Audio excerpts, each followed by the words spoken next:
Simid Duid Masuta, ce qui signifie « Salut tout le monde en Albed ».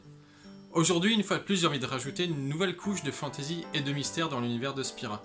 Voici ce que je vous propose. On va prendre une scène de Final Fantasy X et on va chercher à l'interpréter d'une nouvelle manière, sans que cela ne trahisse l'aventure que nous avons vécue.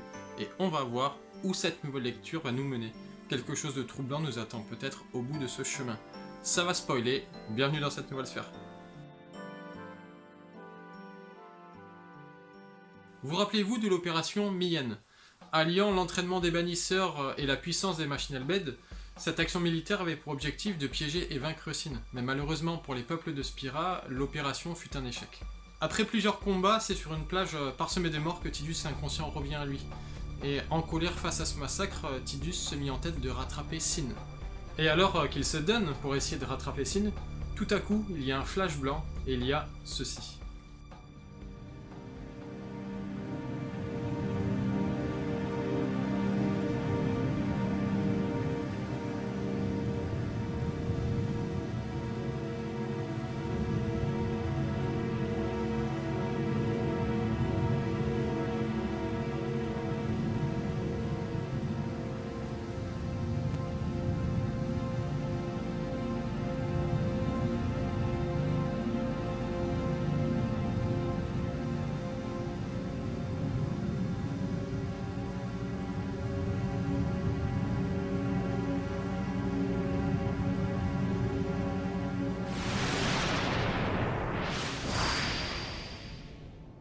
La première fois que l'on voit cette scène dans notre première partie, on la comprend pas trop et puis elle a tendance à partir aux oubliettes.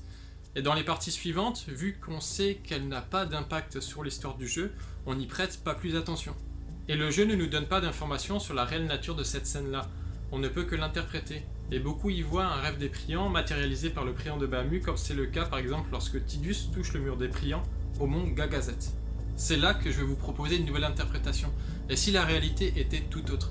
Et s'il s'agissait en fait d'un événement bien plus mystérieux? Commençons par analyser le premier plan de cette scène. Des silhouettes fantomatiques apparaissent et disparaissent, laissant supposer qu'il s'agit de morts. Et parmi elles se trouve la silhouette d'un enfant.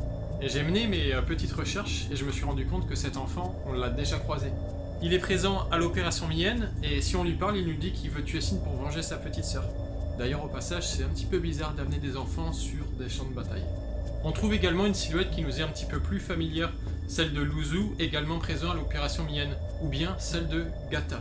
Luzu ou Gata, car c'est l'une de nos actions passées, celle-ci, qui va déterminer qui va vivre et qui va mourir. On peut donc légitimement en déduire que nous sommes en présence de personnes mortes durant l'opération Miyen.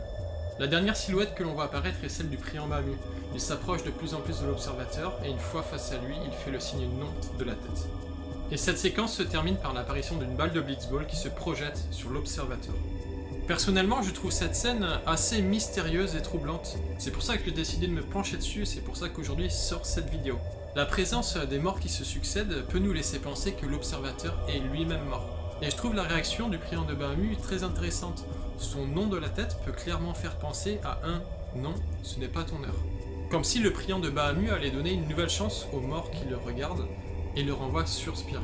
Avant d'aller plus loin, posons-nous la question. Qui est l'observateur? Les scènes précédentes et suivantes tournent autour de Tidus. On peut supposer qu'il s'agit de l'observateur, mais cela supposerait que Tidus est mort, ou du moins que son âme a quitté son corps. Cela expliquerait pourquoi c'est le Priant de Bahamut qui l'accueille. Il est le Priant de Tidus, il est son créateur. On peut supposer qu'il a la capacité de le renvoyer. À l'image des chimères que l'on peut réinvoquer même si elles ont déjà été vaincues lors d'un combat précédent. À la différence que le statut de rêve semble attribuer sinon créer des âmes. Mais on parlera de ce sujet intéressant dans une autre vidéo. De plus, le Priant de Bahamut fonde des espoirs en Tidus. Il souhaite qu'il soit le rêve qui met fin au rêve. Il aurait tout intérêt à ce que Tidus soit renvoyé s'il venait à mourir. Si c'est Tidus l'observateur, de quoi est-il mort? S'est-il noyé en essayant de rattraper Sin? Je me dis que ça paraît peu probable à la vue de ses capacités aquatiques. A-t-il été attaqué par des squames de Sin ou Sin lui-même? Ces questions resteront probablement sans réponse. Et la balle de Blitzball dans tout ça, que vient-elle faire là? Si son âme est renvoyée dans son corps mais que Tidus reste toujours inconscient dans l'eau, ça serait un petit peu con qu'il se réveille en train de se noyer. L'intérêt de la balle projetée, au moment où son âme est renvoyée dans son corps, serait de déclencher en lui une frayeur pour qu'il sorte de son état inconscient. Ça expliquerait pourquoi cette scène fantomatique se termine avec la projection de la balle. Mais si Tidus est mort, comment peut-il sortir de l'au-delà et comment n'est-il pas affecté par les cérémonies d'accompagnement de Yuna? Peut-être que lors de cette scène fantomatique, Tidus n'est pas mort à proprement parler, peut-être qu'il est en expérience de mort imminente. C'est-à-dire que son âme a quitté son corps, mais que son corps n'est toujours pas mort et est toujours apte à accueillir son âme. Comme si Tidus était entre la vie et la mort. Son corps n'est pas encore mort, mais d'un point de vue extérieur, on ne peut pas dire que Tidus est vivant. Il est en quelque sorte au carrefour du destin, dont le destin est forcé par le priant Bahamut tel un ange gardien, à la différence que cet ange gardien agit par intérêt.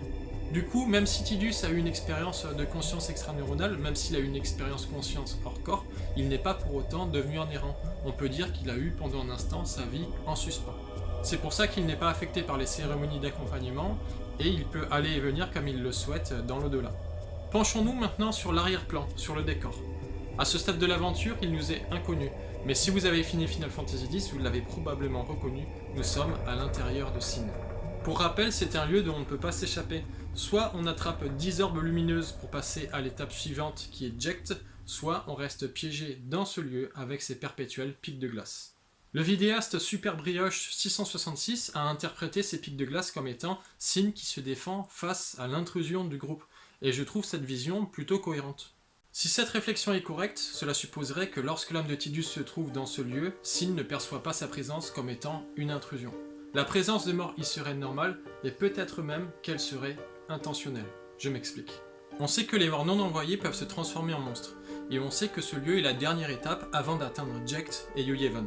La théorie que je propose est que Sin aspire intentionnellement ou de manière mécanique l'âme des morts, pour une fois ces derniers transformés à l'intérieur de lui, servir de barrage à qui voudrait venir s'en prendre à Yuyevan. Ça expliquerait pourquoi les monstres les plus puissants présents dans Sin se trouvent dans ce lieu. Ils sont le dernier rempart pour protéger l'ultime chimère et Yuyevan. J'ai fait quelques petites recherches sur ce lieu que je trouve plutôt troublant à la vue des circonstances, et j'ai découvert qu'il se nomme le Nucleus, et qu'il se trouve à l'intérieur d'une tour que vous pouvez voir derrière, nommée la Tour des Défunts. Ce nom, la Tour des Défunts, vient nourrir l'idée que des morts peuvent se trouver dans Sin, que Sin peut aspirer des morts, et ça donne d'une certaine manière, selon moi, du crédit à toute cette vidéo.